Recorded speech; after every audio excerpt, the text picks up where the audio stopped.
A whisper in the diner. The diner was alive with the hum of morning routines.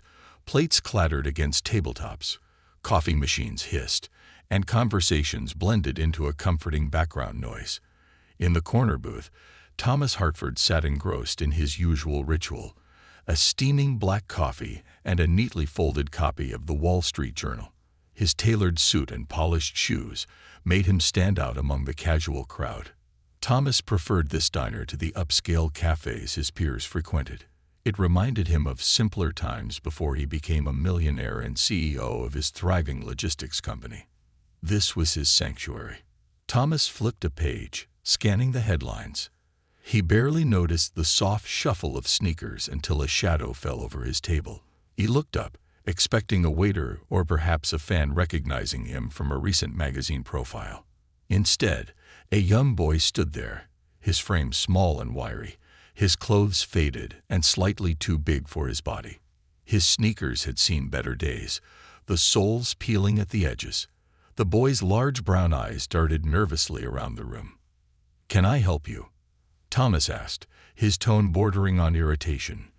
The boy didn't answer immediately. He shifted from one foot to the other, clutching the hem of his oversized shirt. Finally, he stepped closer, his voice barely a whisper. "Help my mom." Thomas blinked, unsure if he'd heard correctly. "What?" The boy swallowed hard, his voice a little louder this time. "Please, help my mom." Thomas put down his newspaper, his brow furrowing. He wasn't accustomed to being approached like this, least of all by a child. His gaze softened as he noticed the boy's trembling hands and the tears welling in his eyes. "Where's your mom?" Thomas asked, his voice gentler now. "At home," the boy replied. "She's sick, and she won't wake up." Thomas felt a pang of unease. Kids didn't approach strangers in diners with stories like this unless they were desperate. He glanced at his watch. He had a board meeting in an hour. He could easily call the authorities, leave some cash for the boy, and go about his day. But as he looked into the boy's eyes, wide and brimming with fear, something in him shifted. "What's your name?" he asked. "Jace," the boy replied softly. "All right, Jace," Thomas said, closing his newspaper and pushing his coffee aside. "Take me to your mom." The boy's face lit up with a flicker of hope. Without another word, he turned and headed for the diner's door. Thomas followed, leaving a generous tip on the table. The brisk morning air hit them as they stepped outside. Thomas hesitated, scanning the street for a car or another adult. None. Just Jace, nervously fidgeting as he waited for Thomas to catch up. "This way," Jace said, leading him down a few blocks to an old, battered sit-in. The car was parked at an odd angle on the curb, its paint chipped and rusted. Jace climbed into the passenger seat without hesitation. Thomas slid into the driver's seat, the leather squeaking under his weight. "Where to?" Thomas asked, starting the engine. Jace gave him an address, his voice barely audible. As they drove, the streets grew narrower, the houses smaller and more rundown. The sun was bright, but this part of town seemed to absorb the light, leaving everything tinged with gray. Thomas felt a growing unease. This wasn't his world, but it was clearly Jace's. They pulled up to a dilapidated apartment complex. The building looked like it had been forgotten by time, its facade cracked and peeling. Trash littered the stairwell, and a stray cat darted out of sight as they approached. Jace led Thomas up 2 flights of stairs to a door at the end of the hall. The boy hesitated, his small hand clutching the key tightly. "It's not pretty," he murmured. Thomas said nothing, waiting patiently. Jace unlocked the door, and they stepped inside. The air was heavy with the stale scent of unwashed clothes and something metallic. The apartment was dimly lit, the only light coming from a small window partially covered by a tattered curtain. Jace led Thomas down a short hallway to a bedroom. The door creaked as he pushed it open. On the floor, atop a worn mattress, lay a woman. Her skin was pale, her lips cracked. She looked lifeless, her chest unnervingly still. "Mom," Jace said softly, Kneeling beside her, he touched her hand, his small fingers trembling. "Mom, please wake up." Thomas's chest tightened as he knelt beside Jace. He touched the woman's forehead. Cold. Too cold. He checked her pulse, finding nothing. Thomas swallowed hard, his mind racing. This wasn't just a sick woman. This was something far worse. "Jace," Thomas said, keeping his voice steady. "We need to call for help." "No," Jace cried, his voice cracking. Tears spilled down his cheeks as he shook his head violently. "They'll take me away. Don't call them, please." Thomas paused, the boy's fear stopping him in his tracks.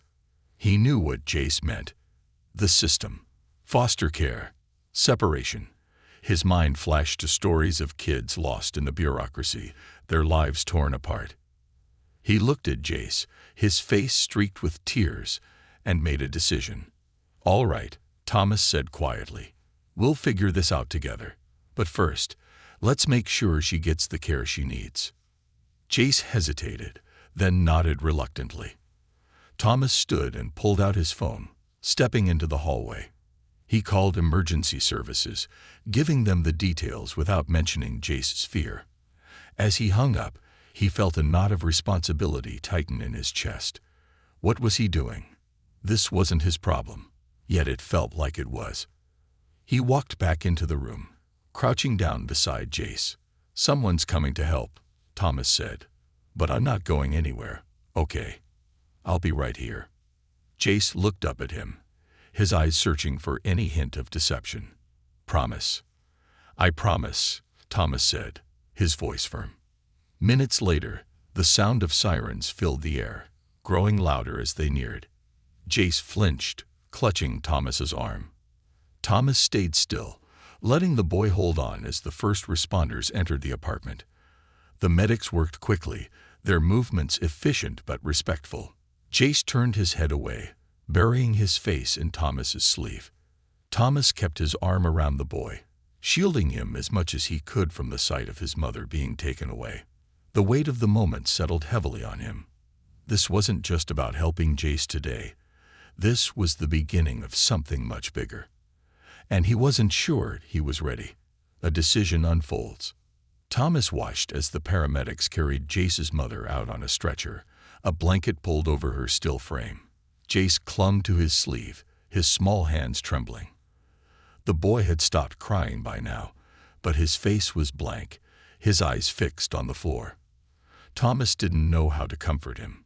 Words felt empty in the face of something this devastating. The apartment felt eerily silent once the paramedics left. A neighbor, an elderly woman with kind but tired eyes, had poked her head in earlier, offering condolences and murmuring something about calling social services. Thomas had nodded stiffly, but the thought of handing Jace over to strangers made his stomach churn. He wasn't sure why. He barely knew the boy. Jace pulled away from Thomas and sat down on the couch, staring at the cracked linoleum floor. His shoulders slumped under the weight of loss. Thomas knelt in front of him, trying to make eye contact, but the boy's gaze remained distant. "Jace," Thomas said softly, "we need to talk." Jace didn't move. Thomas sighed, glancing around the small living room. It was cluttered but not messy, the kind of home where someone tried their best despite having very little. He noticed the worn toys scattered near the couch, a faded family photo on the wall, and a school backpack slumped in the corner. "What happens now?" Jace finally asked, his voice so quiet Thomas almost didn't hear him. Thomas hesitated. He wasn't equipped to handle this. He had a company to run, meetings to attend, a life filled with commitments that left little room for unexpected responsibilities. But as he looked at Jace, alone, scared, and clinging to the last threads of his world, he knew he couldn't just walk away. "We'll figure it out," Thomas said, his voice firm. "But first, we need to get you out of here. You shouldn't stay here tonight." Jace's eyes flicked up to meet Thomas. "Where will I go?" Thomas hesitated. The logical answer was a shelter or foster care, but he couldn't bring himself to say it. "With me," he said instead, surprising himself. For now, just until we figure out a plan. Jace looked at him, his brow furrowed. Why would you do that? You don't even know me. Thomas smiled faintly. Because someone needs to. And right now, that someone is me. The first step. They left the apartment with only a small duffel bag Jace had packed. Inside were a few changes of clothes, a toothbrush, and a small stuffed bear that looked as old as Jace himself. As they walked down the creaky stairs, the neighbor emerged again, her concerned gaze following them. Where are you taking him? She asked Thomas. Somewhere safe, Thomas replied, keeping his tone neutral. The woman nodded slowly. He's a good boy, she said. Always looked out for his mom. She tried her best, you know. Hard life. But she loved him. Thomas gave a curt nod and gently guided Jace past her. He didn't want to linger, didn't want to explain his decisions to someone who might call authorities before he had a chance to think things through. Jace didn't look back as they stepped out into the cool evening air. The drive to Thomas's home was silent. Jace sat stiffly in the passenger seat, clutching the duffel bag to his chest.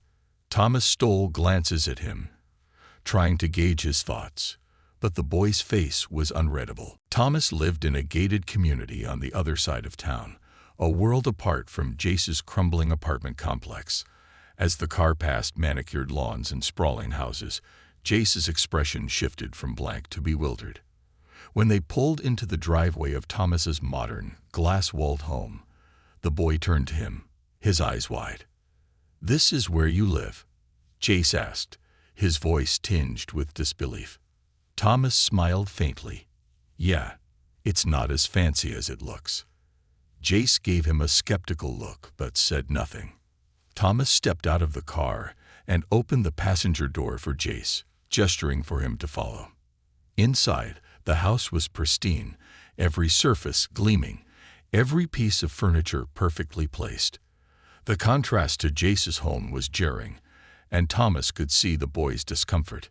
"You can stay in the guest room," Thomas said, leading Jace down a hallway.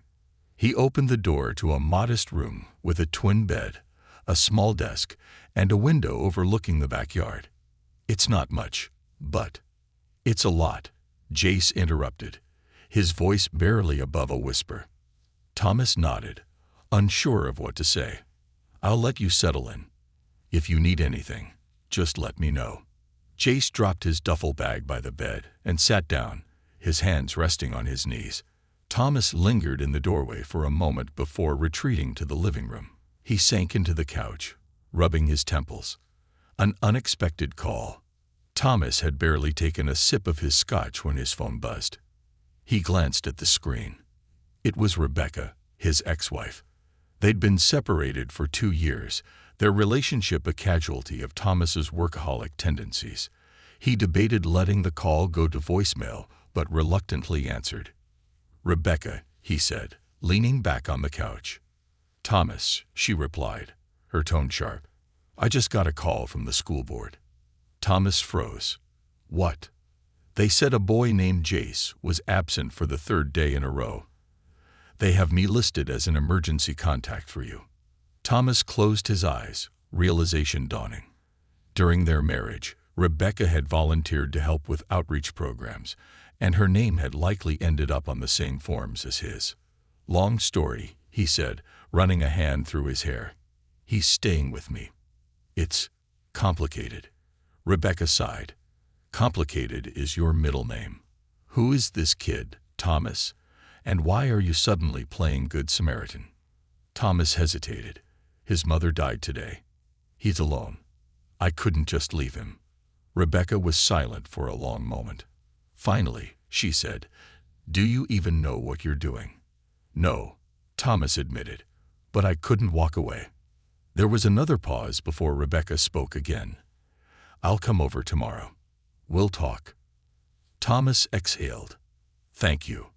Nightfall. As night settled over the city, Thomas checked on Jace. The boy was curled up on the bed, his stuffed bear clutched tightly in his arms. His eyes were closed, but Thomas wasn't sure if he was asleep or just pretending. Thomas leaned against the doorframe, watching him. He felt a strange mix of emotions: uncertainty, protectiveness, and a flicker of hope. Jace had lost everything in a single day, and Thomas had stumbled into his life at the exact moment he needed someone to stay. As Thomas turned off the hallway light and walked back to the living room, he made a silent promise. He would figure this out. For Jace's sake, he had to. A world apart. Thomas woke to the sound of muffled footsteps.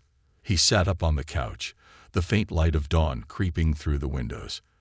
The house was quiet, except for the soft patter coming from the kitchen. Rubbing his face, he stood and made his way toward the noise. There he found Jace standing on a stool, attempting to reach the upper cabinets. The boy wore the same oversized shirt from the day before, and his messy curls looked untouched by a comb. He paused mid-reach when he noticed Thomas, his face a mix of guilt and embarrassment. "What are you doing up so early?" Thomas asked, keeping his tone light. Jace climbed down from the stool, clutching a box of cereal in his hands. "I didn't want to bother you," he said quietly, setting the box on the counter. "I was just looking for a bowl." Thomas looked at the nearly pristine kitchen, where everything was neatly organized. He realized Jace might have been too nervous to open any cabinets. Without a word, Thomas walked over, pulled the bowl from a cupboard, and handed it to the boy. "Here," he said, placing the bowl in front of him. "But next time, don't worry about waking me. If you need something, just ask." Jace nodded, pouring the cereal and adding milk. He sat at the kitchen island, his legs swinging as he ate. Thomas leaned against the counter, watching him. The boy looked smaller here, dwarfed by the gleaming appliances and marble countertops. "Do you like living here?" Jace asked between bites. Thomas blinked, caught off guard by the question. "I guess," he replied. "It's convenient, comfortable." Jace nodded but didn't say anything more. Thomas could tell the boy was comparing this space to the apartment they'd left behind. The contrast was stark. After Jace finished eating, Thomas cleared his throat. "We have some things to figure out today," he said. "First, I need to make a few calls. Then we'll talk about school and what comes next." Jace stiffened, his spoon clattering against the bowl. "Are you going to send me away?" The question hit Thomas like a punch to the gut. "No, Jace," he said firmly. "I'm not sending you anywhere. We'll figure this out together, okay?" Jace studied him for a moment before nodding slowly. Making the call. After Jace retreated to the guest room to play with the tablet Thomas had handed him, Thomas sat down in his office and stared at his phone. He needed advice, and there was only one person who might give it without judgment. Rebecca answered on the first ring. "Thomas," she said, her tone clipped. "I was planning to come over later. What's going on now?" "I need your help," Thomas admitted. "This kid, Jace, he's got no one. His mom's gone, and he's terrified of ending up in the system. I don't know what to do." Rebecca sighed. "Thomas, you've always been good at solving problems when it comes to business, but this is different. Are you really ready for what this means? He's not just a project or a deal you can close." "I know that," Thomas said sharply, "but I can't turn my back on him. Not after everything he's been through." There was a pause, then Rebecca's voice softened. "Okay, first, you need to contact social services. They'll want to investigate and make sure he's safe. If you want to keep him with you, you'll have to prove you're capable." "I can do that," Thomas said. "But what if they try to take him?" "They might," Rebecca admitted. "But you can argue for temporary guardianship. You'll need legal help, though." Thomas exhaled, already feeling overwhelmed. "I'll figure it out." Rebecca's voice softened further. "Thomas, if you're serious about this, you're going to have to be more than just a roof over his head. He needs stability, love, and someone who's in it for the long haul." "I know," Thomas said quietly. "Thanks, Rebecca." "Good luck," she replied, and the call ended. A new day, Thomas spent the next few hours on the phone. He called his lawyer, a no-nonsense woman named Marcia, who promised to expedite the process of filing for temporary guardianship. He also contacted social services, reluctantly agreeing to a visit from a caseworker later in the week. Every call felt like another layer of responsibility being added to his already full plate. By the time he finished, it was nearing noon. He found Jace sitting cross-legged on the living room floor, the tablet abandoned beside him. The boy was drawing in a notebook with a concentration that made Thomas pause. He walked over and crouched down to see. "What are you working on?" Thomas asked. Jace hesitated before tilting the notebook slightly. The page was filled with sketches of superheroes, some familiar, others clearly from his imagination. Thomas was struck by the detail and creativity. "These are great," Thomas said honestly. "You like drawing?" Jace nodded. "It helps me not think so much." Thomas's chest tightened. "Do you want to go out for a bit? Maybe get some art supplies?" Jace's eyes lit up. "Really? Really?" Thomas said, smiling. A small victory. The art store was a short drive away, and Jace's mood lifted noticeably as he browsed the aisles. Thomas followed, letting him pick out sketch pads, pencils, and markers. The boy seemed to relax in this environment, his shoulders less tense, his face less guarded. At the register, Jace hesitated, looking at Thomas nervously. This is too much," he said softly. Thomas shook his head. "It's fine, Jace. Get what you need." The boy nodded, but his gratitude was written all over his face. As they walked back to the car, Jace clutched the bag of supplies like it was a treasure chest. "Thank you," he said quietly as they drove home. "You're welcome," Thomas replied. "But you don't have to thank me for everything, you know. You deserve nice things." Jace didn't respond, but his small smile said more than words could. Building trust. That evening, Thomas cooked dinner, spaghetti, one of the few dishes he knew how to make well. Jace helped, carefully chopping vegetables under Thomas's watchful eye. They ate at the dining table, a stark contrast to the diner where their paths had crossed just a day ago.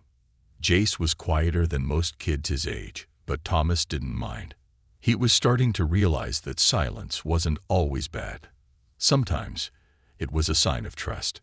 After dinner, Jace sat at the table, sketching with his new supplies while Thomas cleaned up.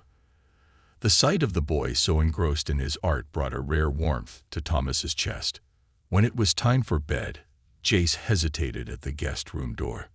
"Will you be here in the morning?" he asked. Thomas crouched to meet his gaze. "I'm not going anywhere, Jace. You're safe here." Jace nodded, his face softening. "Good night." "Good night, kid," Thomas replied, watching as the boy disappeared into the room. As Thomas settled onto the couch again, he realized how drastically his life had changed in just 24 hours. Jace's presence was a challenge, but it was also an opportunity, a chance to do something meaningful, something bigger than himself. And for the first time in years, Thomas felt like he was exactly where he needed to be. The weight of responsibility. The next morning, Thomas woke early, the faint glow of dawn spilling through the large windows in his living room. The events of the past 2 days replayed in his mind, and for a moment, he questioned whether he was truly prepared for the road ahead. A knock on the door pulled him from his thoughts. "Jace," Thomas called, sitting up on the couch. The knock came again, soft and hesitant. Thomas stood, running a hand through his disheveled hair, and opened the door to find Jace standing there, his new sketchpad clutched to his chest. The boy's eyes were wide, and his posture was stiff. "Couldn't sleep," Thomas guessed. Jace shrugged, his gaze dropping to the floor. "I didn't want to stay in the room by myself. It feels too quiet." Thomas nodded, understanding more than he let on. He gestured toward the couch. "Come on, you can sit with me." Jace hesitated before settling into the opposite corner of the couch. He opened his sketchpad, his pencil already in hand, and began to draw. Thomas watched him for a moment, marveling at the boy's ability to retreat into his own world through art. It was a skill Thomas envied. After a few minutes of quiet, Thomas spoke. "Jace, I've been thinking. Today, I want to get us a few things sorted out. Maybe we can stop by your school to check in, and then we'll work on a longer-term plan for what's next." Jace froze mid-sketch. His pencil hovered above the page as he looked up, his face pale. "Do I have to go back to school? Everyone will know." Thomas frowned. "Know what?" Jace's voice wavered. "That my mom's gone. They'll look at me like I'm broken." The words hit Thomas harder than he expected. He leaned forward, resting his elbows on his knees. "Jace, you're not broken," he said firmly. "You're dealing with something incredibly hard, but that doesn't define who you are. And if anyone gives you trouble, we'll handle it together. You're not alone in this." Jace stared at him, his expression unreadable. After a long pause, he nodded. "Okay, but only if you come with me." "Deal," Thomas said, smiling faintly. A visit to the school. Later that morning, Thomas drove Jace to his elementary school. The building was modest, with faded brick walls and a small playground out front. As they walked through the doors, Jace stayed close to Thomas, his small hand gripping the hem of Thomas's jacket. The receptionist greeted them with a polite smile. "Can I help you?" Thomas cleared his throat. "Yes, I'm here on behalf of Jace Carter. I need to speak with someone about his situation." The woman's expression softened as she glanced at Jace, who was half hiding behind Thomas. "Of course. Let me call the principal." Minutes later, they were ushered into the principal's office, a warm, book-filled space that smelled faintly of coffee. Principal Harris, a middle-aged woman with kind eyes and salt and pepper hair, greeted them. "Jace," she said gently, "we've been worried about you." Jace looked down, his grip on Thomas's jacket tightening. Thomas placed a reassuring hand on the boy's shoulder. "We're here to update you on his circumstances," Thomas explained. "Jace's mother passed away recently, and he's staying with me for now." Principal Harris' expression turned somber. "I'm so sorry to hear that," she said. "Jace, I want you to know that we're here for you, whatever you need." Jace nodded but didn't speak. Thomas continued, "I'll need to work with the school to ensure Jace can transition back when he's ready. Right now, he's still processing everything." The principal agreed, offering counseling resources and suggesting a flexible plan for Jace's return. As they left the office, Jace tugged on Thomas's sleeve. "Do I really have to talk to a counselor?" he asked softly.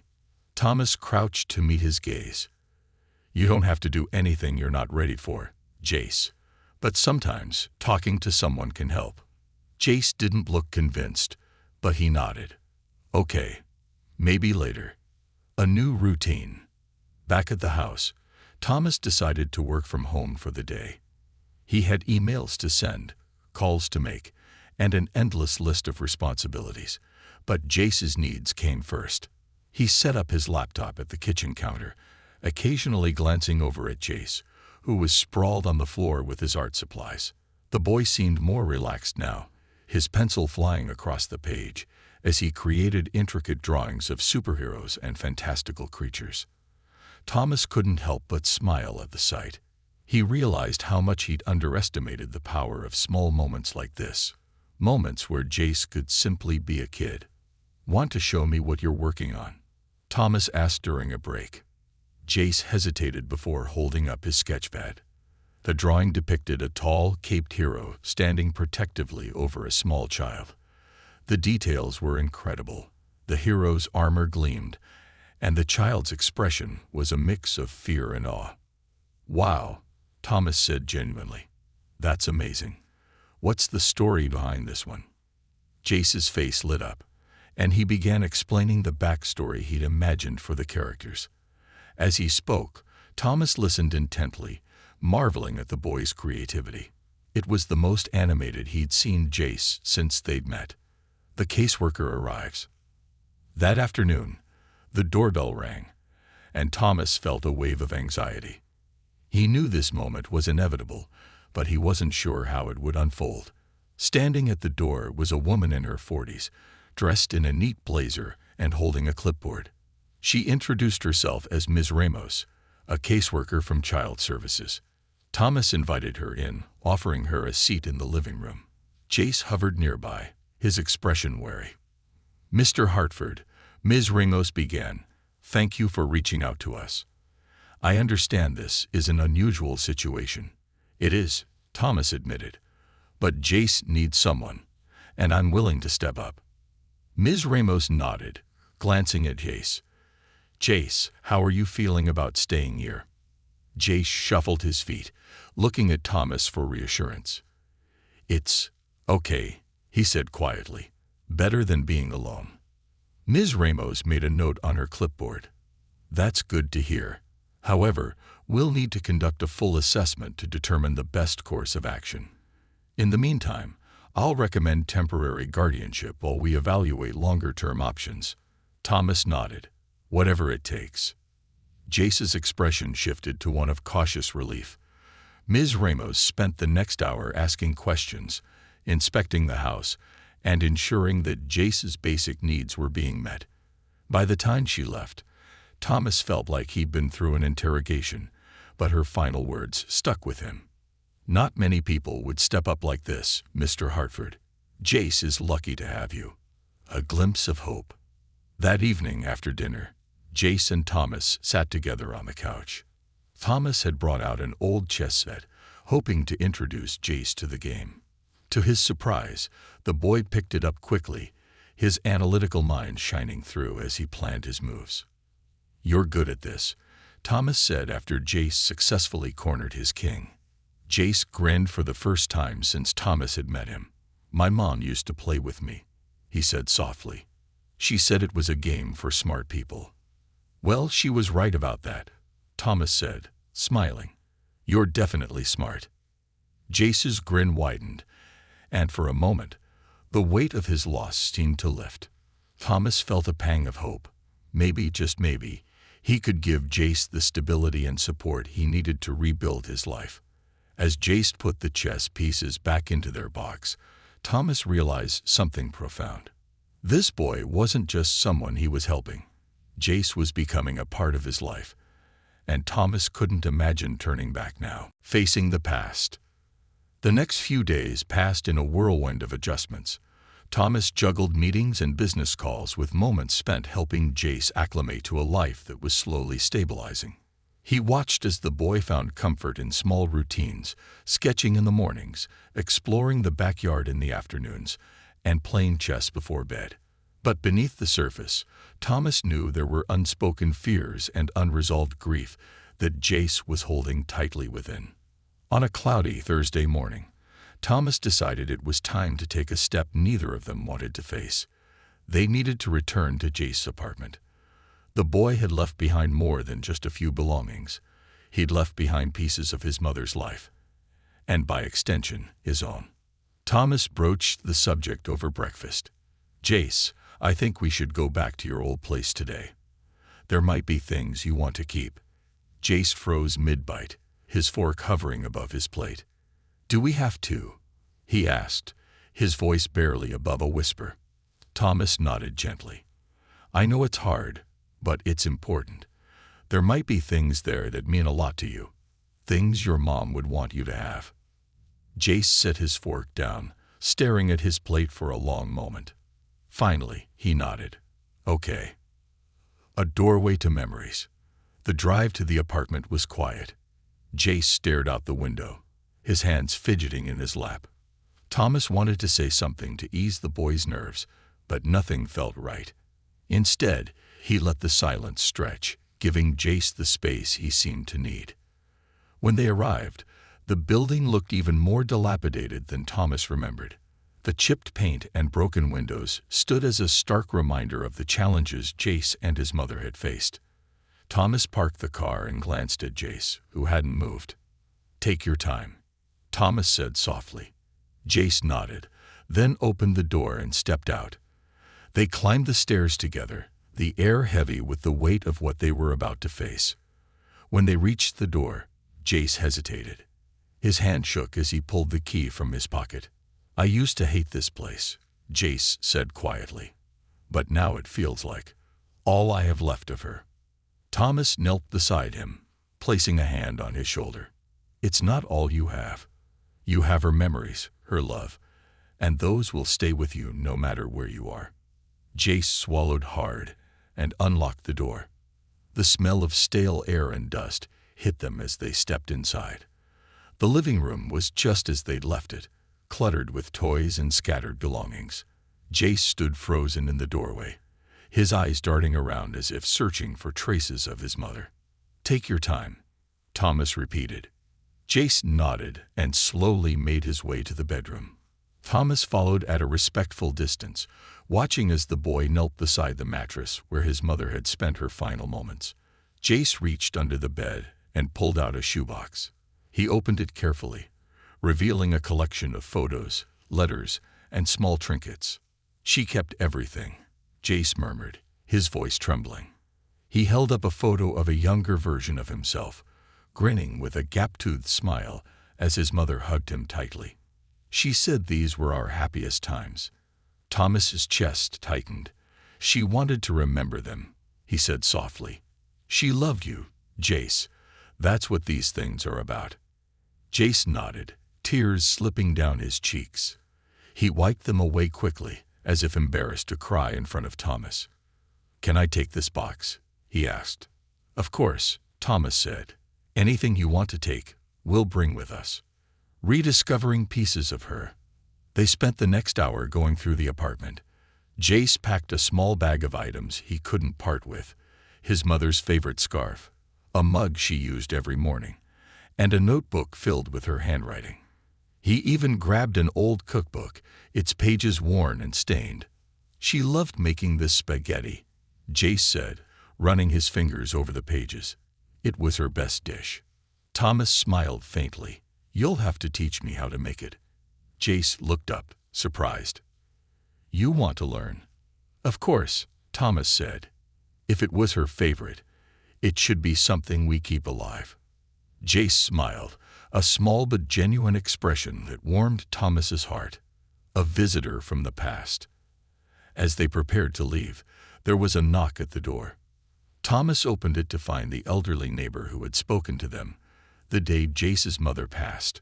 She held a small tin in her hands and looked at Jace with a soft smile. "I thought I'd missed you," she said, her voice warm. "I have something for you, Jace." Jace stepped closer, his eyes wary but curious. The woman handed him the tin, her fingers trembling slightly. "Your mother gave this to me a while back," she explained. "She said it was for you when you were older. I think now is the right time." Jace opened the tin carefully. Inside was a stack of handwritten letters tied with a ribbon. He pulled one out, his mother's familiar handwriting staring back at him. "She wrote these for me?" Jace asked, his voice breaking. The neighbor nodded. "She wanted you to have something to remember her by. She loved you more than anything, Jace." Tears spilled down Jace's cheeks as he clutched the tin to his chest. "Thank you," he whispered. The neighbor placed a gentle hand on his shoulder. "Be strong, Jace. You've got a good man looking out for you now." Thomas felt his throat tighten as he nodded in gratitude to the woman, leaving the past behind. As they drove away from the apartment, Jace held the shoebox and tin on his lap. His face was tear-streaked but calm, as if he'd found a measure of peace in reclaiming pieces of his mother's life. Thomas glanced at him in the rearview mirror. "You did good today, Jace," he said. "Your mom would be proud of you." Jace looked up, meeting Thomas's gaze. "Do you think she'd be okay with me staying with you?" Thomas smiled. "I think she'd be glad you have someone to look out for you." Jace nodded, his expression thoughtful. "I think she would too." A new chapter. When they returned to Thomas's house, Jace carefully placed the shoebox and tin on a shelf in the guest room. He arranged the items with the precision of someone creating a shrine, a way to keep his mother's memory alive. Thomas watched from the doorway, his heart heavy but hopeful. Later that evening, they made spaghetti together, following the recipe in the worn cookbook. Jace took the lead, explaining each step with a seriousness that made Thomas smile. As they sat down to eat, the boy's face lit up with pride. "It tastes just like hers," Jace said, his voice filled with wonder. Thomas raised his glass of water in a toast. "To your mom," he said. Jace nodded, his eyes glistening. To Mom. For the first time since they'd met, Thomas felt like they weren't just surviving, they were building something new. And as he watched Jace take another bite of spaghetti, he knew they were on the right path. Building a new life. The weeks that followed were a test of endurance, patience, and uncharted waters for both Thomas and Jace. Every day brought its own challenges: legal paperwork, emotional outbursts, and the delicate task of creating a routine that could offer Jace a sense of stability. For Thomas, it was a crash course in parenting, and for Jace, it was a slow and hesitant journey toward trusting that this new life might actually work. The school return. On a crisp Monday morning, Thomas walked Jace to the front steps of his school. The boy's shoulders were stiff, his grip on his backpack strapped tight enough to turn his knuckles white. Thomas crouched beside him, meeting his eyes. "You ready for this?" Thomas asked. Jace shook his head. "What if they ask about her? What do I say?" "You tell them the truth," Thomas said gently. "That you miss her, but you're trying to be strong. And if you don't want to talk about it, that's okay too." Jace looked up at him, his eyes filled with uncertainty. What if they don't understand? Thomas placed a hand on his shoulder. "Some might not, but the people who care about you will. And you're not alone in this, Jace. Remember that." The bell rang, and children began streaming into the building. Jace lingered on the steps, hesitating. Thomas stood and gave him a small nudge. "Go on. I'll be right here when school's over." Jace nodded slowly and walked through the doors. Thomas watched until he disappeared, his heart heavy but hopeful. Legal guardianship. Later that afternoon, Thomas met with his lawyer, Marcia, in her downtown office. She handed him a stack of documents, her expression both stern and encouraging. "This is the petition for permanent guardianship," she explained. "The temporary arrangement is holding, but the courts will want to see evidence that you're committed to providing a stable environment for Jace." Thomas flipped through the papers, feeling the weight of every word. "How long will this process take?" "Months, at least," Marcia replied. "But you're doing all the right things, keeping him enrolled in school, providing a safe home, addressing his emotional needs. That will work in your favor." Thomas nodded, his resolve firm. "I'm not giving up on him." Marcia smiled. "I didn't think you would. But be prepared. It won't be easy. The system is thorough, and they'll scrutinize everything." "I'll do whatever it takes," Thomas said. A night of storms. That evening, a heavy storm rolled through the city. Rain pelted against the windows, and thunder rattled the walls. Thomas was in his office, reviewing a contract, when he heard a faint knock on the door. "Come in," he called. Jace peeked in, his face pale. "Can I stay in here with you?" "The thunder. It's loud." Thomas nodded, setting his papers aside. "Of course." Jace entered cautiously, clutching the tin of letters from his mother. He sat on the couch in the corner of the room, opening the tin and pulling out one of the letters. Thomas watched him for a moment before speaking. "Do you want to read it out loud?" he asked. Jace hesitated, then nodded. He unfolded the letter, his hands trembling slightly, and began to read. "Dear Jace, if you're reading this, it means you're older now, old enough to understand some of the things I couldn't tell you before. I want you to know that I love you more than anything in this world. You've always been my greatest joy and my reason to keep going, even when things were hard. Life might not always be easy, but I need you to remember something important. You're stronger than you think. No matter what happens, Don't ever let anyone make you feel small or unworthy. You are special, Jace. You have a heart big enough to change the world. And if there's ever a time when I'm not there to tell you this in person, know that you'll never be alone. Someone will come into your life who sees how amazing you are. Trust them. Let them help you when you need it. And don't be afraid to lean on them. With all my love, Mom. By the time Jace finished, tears were streaming down his face. Thomas stood and walked over, sitting beside him on the couch. He didn't say anything, just placed a comforting hand on the boy's back. They sat in silence, the storm outside fading into the background. Finding purpose. As the days turned into weeks, Jace began to settle into his new life. He started attending school regularly, made a few friends, and even joined an art club.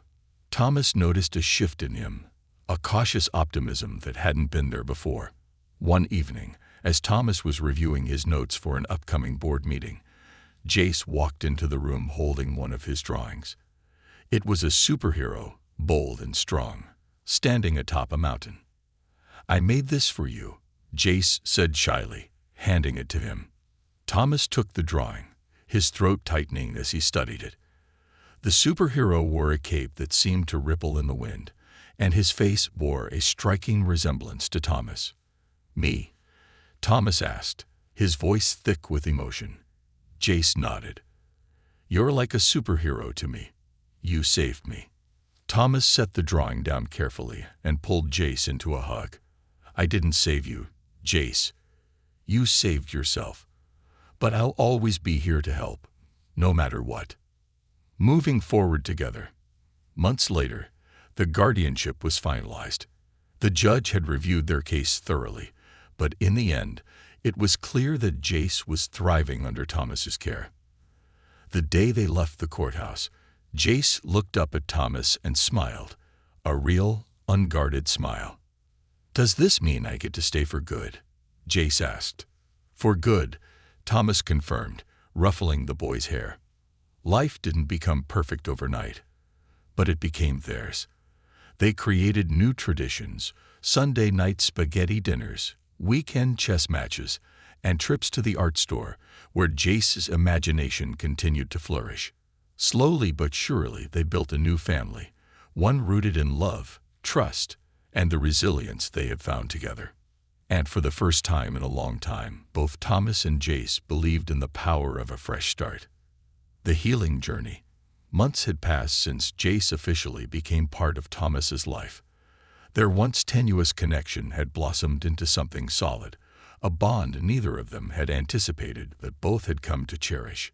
Yet healing is a process that doesn't follow a straight path, and for Jace and Thomas, the road ahead was still filled with challenges and triumphs. The anniversary of loss. One morning, as autumn painted the city in shades of gold and amber, Jace woke unusually quiet. His usual curiosity and enthusiasm for the day were absent. Thomas noticed it immediately as they sat at the breakfast table. "What's on your mind, kiddo?" Thomas asked, setting his coffee cup down.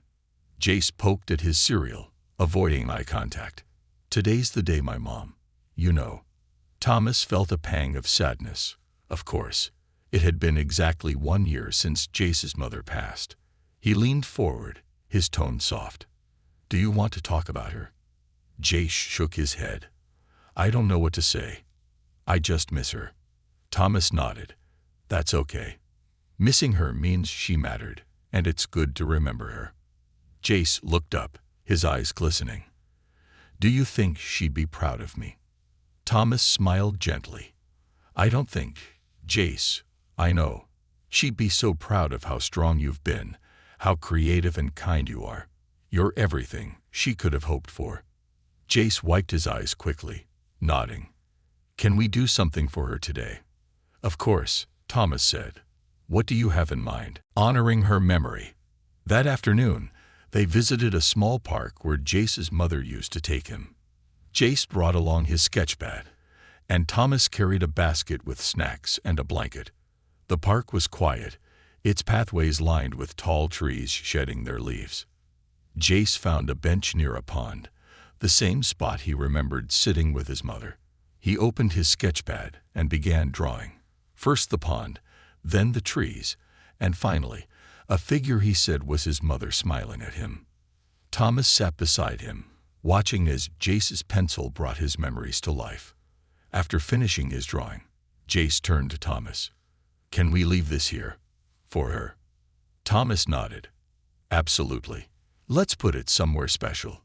They found a small, secluded spot under a tree, where Jace placed the drawing, weighting it down with a stone. As they stood there, a breeze rustled the leaves, carrying with it a sense of quiet peace. "Goodbye, Mom," Jace whispered, his voice trembling. "I hope you're watching." Thomas rested a hand on his shoulder. "She is, Jace, and she's smiling." The art competition. A few weeks later, Jace's art teacher called Thomas with exciting news. Jace's sketches had been entered into a city-wide art competition, and he was one of the finalists. When Thomas told Jace, the boy's face lit up with equal parts excitement and disbelief. "Me? A finalist?" Jace asked, his eyes wide. "Absolutely," Thomas said. "Your work is incredible, Jace. You earned this." On the day of the competition, Thomas helped Jace set up his display. It featured a series of drawings depicting Jace's journey, his mother, his struggles, and the new life he was building. The centerpiece was the superhero drawing Jace had made for Thomas, now framed and polished. As the judges moved through the gallery, Thomas noticed Jace growing nervous. He crouched beside him, whispering, "No matter what happens, I'm proud of you. This is just the beginning." Jace nodded, squeezing Thomas's hand for reassurance. When the winners were announced, Jace didn't win first place, but he received the Most Inspiring Story Award. The room erupted in applause as Jace stepped forward to accept his certificate, his smile beaming with pride. On the drive home, Jace clutched the certificate tightly. "Do you think my mom would have liked it?" he asked. "She would have loved it," Thomas said, "just like I do." Navigating hard conversations. As Jace's confidence grew, so did his curiosity about his past. One evening, while they were playing chess, Jace asked a question that Thomas had been bracing for. "Why didn't my dad come back for me?" Jace asked, his voice quiet. Thomas paused, the chessboard forgotten. He had no easy answer. From what he'd learned, Jace's father had left long before Jace could remember, and his mother rarely spoke of him. Thomas had kept the truth vague, not wanting to reopen wounds, but he knew Jace deserved honesty. "I don't know why he made that choice," Thomas said carefully. "But his decision says more about him than it does about you. You deserve better, Jace. And it's not your fault he wasn't there." Jace nodded slowly, his brow furrowed. "I don't think I want to know him. Not anymore." "That's okay," Thomas said. "You don't owe him anything. But if you ever change your mind, I'll be here to help." Jace's expression softened. "Thanks for everything." Finding strength together. As winter approached, their routines became more settled. Jace continued to excel in school and art, and Thomas found himself increasingly invested in his role as a parent. He learned to balance his demanding career with his responsibilities at home, often rearranging meetings to make time for Jace's activities. One evening, they sat by the fireplace, the room warm and filled with the scent of hot cocoa. Jace was drawing again, this time sketching a family of two, a man and a boy, sitting side by side, surrounded by light. "Is that us?" Thomas asked, leaning over to look. Jace nodded. "Yeah, it's us." Thomas smiled, feeling a swell of emotion. "I love it." Jace hesitated, then said, "I'm glad you didn't give up on me." Thomas pulled him into a hug, holding him tightly. "I never will, Jace. Not ever." Looking ahead, months turned into a year, and Jace's transformation was nothing short of remarkable. He was no longer the scared, uncertain boy who had approached Thomas in a diner. He was confident, creative, and full of hope for the future. On the anniversary of the day they met, Thomas took Jace back to the diner where it all began. They sat in the same booth, sharing pancakes and reminiscing. "Do you remember what you said to me that day?" Thomas asked. Jace grinned. "Help my mom." Thomas nodded. "And you know what? Helping her led me to helping you. And I think that's the best decision I've ever made." Jace's smile grew. "Me too." As they left the diner, walking into the bright morning sun, Thomas couldn't help but feel an overwhelming sense of gratitude. Their journey hadn't been easy, but it had brought them to a place of healing and love, a place they could call home together, a future reimagined. Life had settled into a new rhythm for Thomas and Jace. The early chaos of adjusting to each other's lives had evolved into something that felt permanent, natural, even. They had become a family in every sense of the word, but life still had its surprises, and the journey of growth and healing was far from over. Jace's first big presentation. Jace's art teacher announced a special project. Every student in the class would create a presentation on someone who inspired them. The assignment was simple: draw, paint, or sculpt a piece that represented their chosen figure, and then explain their work to the class. When Jace came home with the assignment sheet, he was unusually quiet. "What's the matter?" Thomas asked, noticing Jace staring at the paper. Jace looked up, his brow furrowed. "I don't know who to pick." "Well," Thomas said, sitting down beside him, "who inspires you the most?" Jace hesitated, then looked at Thomas with an expression that was equal parts shy and resolute. "You." Thomas froze. "Me." Jace nodded. "You helped me when no one else would. You didn't have to, but you stayed anyway." Thomas felt a lump rise in his throat. "Jace, I don't even know what to say." "I'm honored." Over the next few weeks, Jace worked tirelessly on his project. He drew a detailed portrait of Thomas, wearing a suit and tie, standing tall with a warm, protective smile.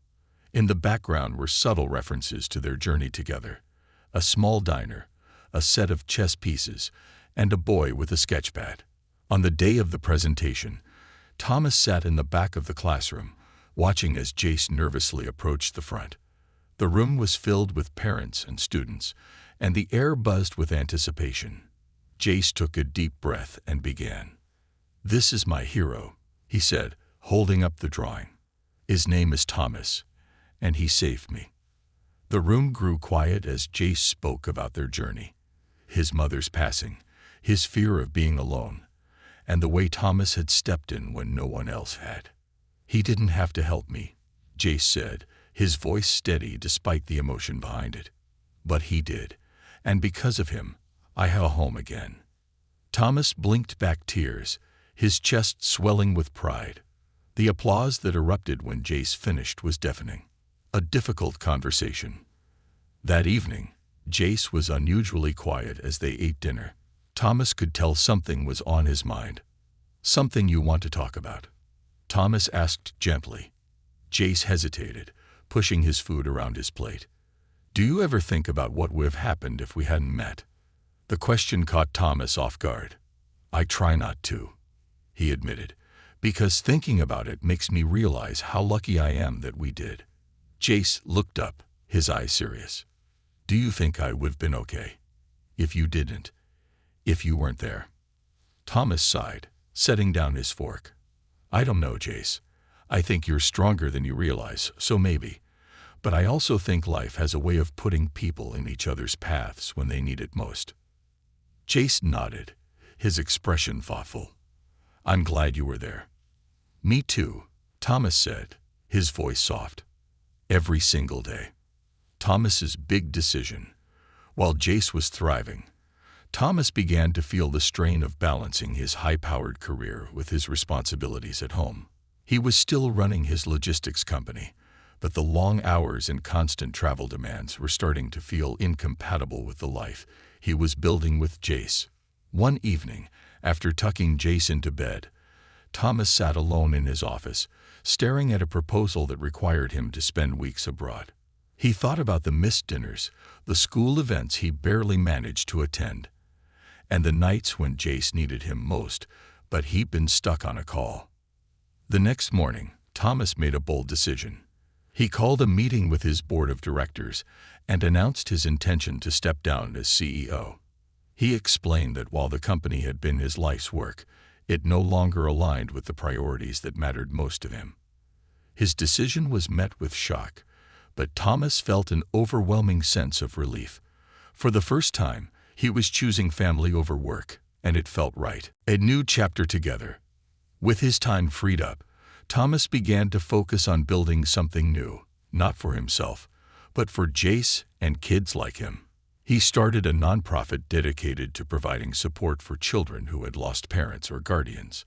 The organization offered art therapy, mentorship programs, and scholarships for creative pursuits.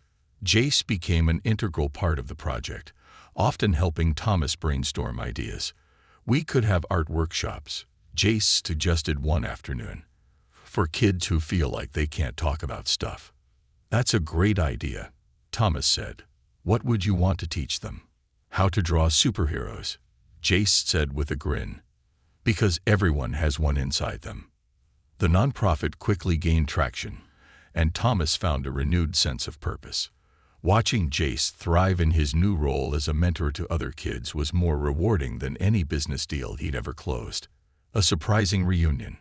One day, while Thomas was reviewing plans for a community center the nonprofit was building, he received an unexpected call. It was from a social worker who had been involved in Jace's case early on. "Mr. Hartford," she said, "there's someone who's been asking about Jace, his grandmother." Thomas's heart skipped a beat. Jace had never mentioned having a grandmother, and Thomas hadn't pressed him on the subject.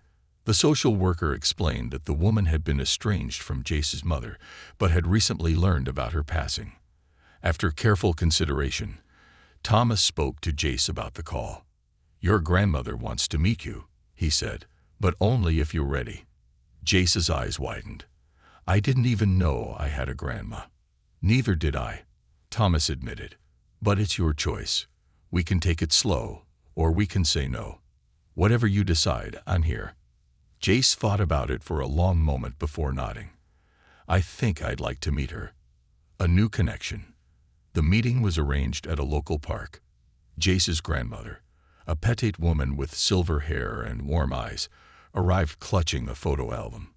She was visibly nervous, but when she saw Jace, her face broke into a tearful smile. "You look just like your mom," she said softly. Jace hesitated before stepping closer. "You knew her?" "I raised her," the woman said, "but we lost touch years ago." "I never stopped thinking about her, or you." Thomas stayed in the background, letting Jace navigate the conversation at his own pace. Over the course of the afternoon, Jace and his grandmother began to bridge the gap left by years of estrangement. By the time they parted, Jace seemed lighter, as if another missing piece of his life had fallen into place. Looking toward the future. As the years passed, Thomas and Jace's lives continued to evolve.